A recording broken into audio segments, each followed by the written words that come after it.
Bola yaxshi vazn qo'shyaptimi? Vazni yoshiga mosmi? Buni qanday tekshirish mumkin? Bugun shu mavzu haqida gaplashamiz, hisoblashni o'rganib olasiz. Buning uchun bola hozir necha oylik? O'sha oyligini 800 ga ko'paytirasiz.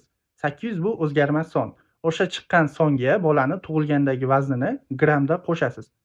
Natija o'sha bolani hozirgi bo'lishi kerak bo'lgan vazni hisoblanadi. Misol uchun, 3 oylik bolani oladigan bo'lsak, tug'ilganda 3000 gramm tug'ildi deylik.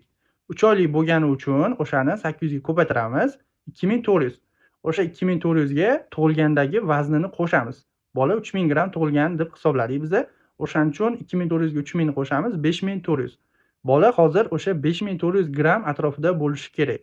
Farqlar 1 kilogrammdan oshib ketishi kerak emas. U yog'i bu yog'i hisoblagan vaqtingizda o'sha bola 5400 atrofida katta bo'layotgan bo'lsa, vazni shunaqa bo'ladigan bo'lsa, bola normada katta bo'lyapti. Bolani vazni yoshiga mos deyiladi. 7 oylikgacha shunaqa hisoblanadi. 7 oylikdan 1 yoshgacha bo'lgan bolalarda biroz boshqacharoq hisoblanadi. Video uzayib ketmasligi uchun buni kommentariyada yozib qoldiraman.